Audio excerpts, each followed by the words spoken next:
Leaders' questions are called on Deputy O'Dea.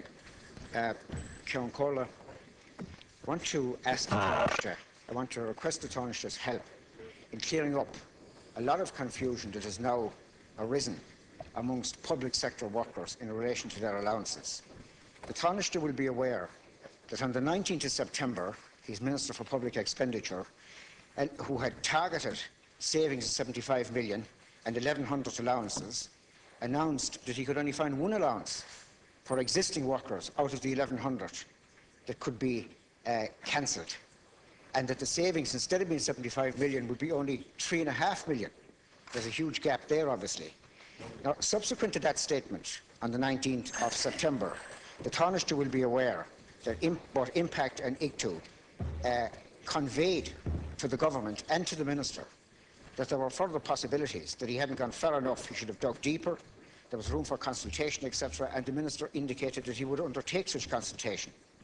Then suddenly, on the 28th of September, according to the date in the circular, on the 28th of September, 9 days later, the Minister found that instead of cutting one allowance for existing workers, he could cut 90. That was a 9,000% improvement in 9 days. The public sector and the private sector could take some lessons from that. Now, what I want to ask the Tánaiste is three things briefly. First of all, what procedure are the government going to adopt to reduce these allowances? Secondly, is the procedure going to be within the terms of the Croke Park Agreement? And thirdly, and most importantly, what cost, what saving does the Minister now envisage getting? Because, according to reports, one of those allowances that he's now proposing to cut would last year have saved the country the grand sum of €2,500. Another one would have saved less than €20,000. So is this now a genuine attempt at reform, or is it, in the words of a Fine Gael backbencher, whom I'm quoting exactly from this morning's Irish Independent, a window-dressing exercise to take the heat out of the situation? Thank you. Well, I'm very happy to clear up any confusion in Deputy O'Dea's mind. The allowances that we're referring to, are allowances that were agreed over the years.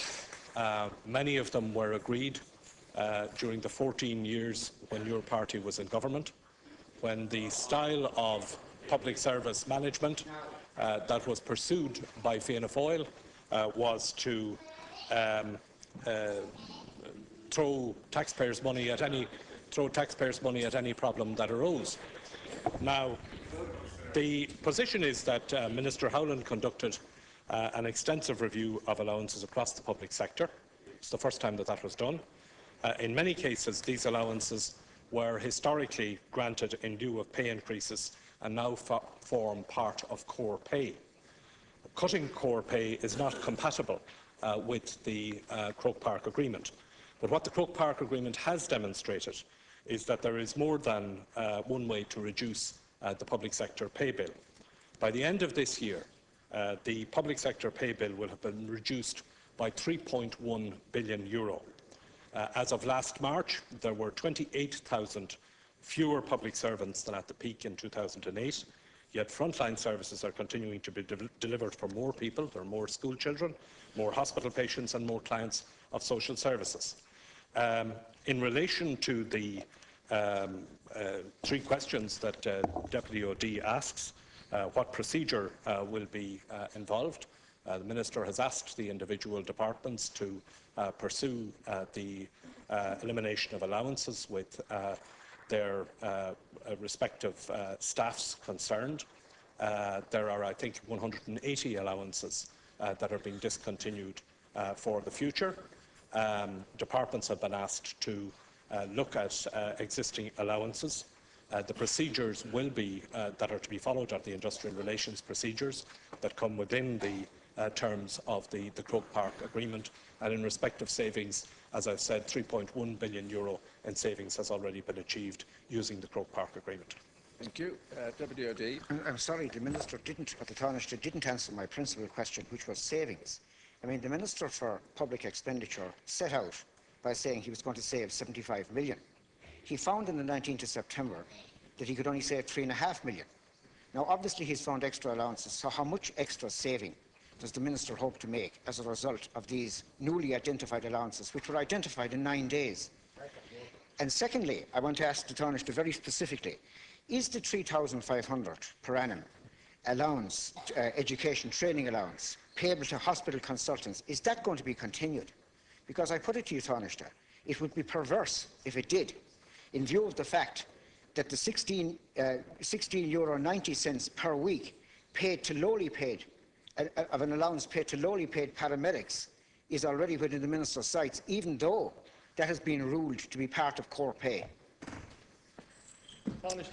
As I've said, there has already been savings of 3.1 billion.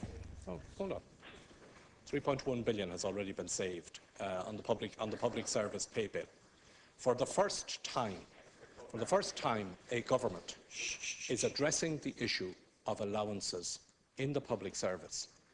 Now, you had 14 years, and in that 14 years, at a time when many of these allowances could have been addressed, could have been rationalised, could have been consolidated into pay. What you did was you added to the problem. Throughout that 14 years, I am answering the question. Throughout that 14 years, your style of dealing and your then leader's style of dealing with the issue of pay in the public service was every time there was a problem, you invited them in, gave them a wink, talked about public service reform and wrote the cheque. And that's why we've ended up with a large number of allowances which now have to be disaggregated. Some of them there is no case. Some of those allowances there is no case for. Some of those allowances are perfectly in order. Some of those allowances have effectively become part of core pay. They have to be disaggregated. And for the first time, this government is addressing the issue of allowances. And Minister Howlin has already made it clear that 180 of those allowances are to be discontinued for the future. He has asked departments to look at existing allowances and to pursue those under the terms of the Croke Park Agreement. And that is part of an overall strategy at reducing the public service pay bill, which has already been reduced by 3.1 billion euros.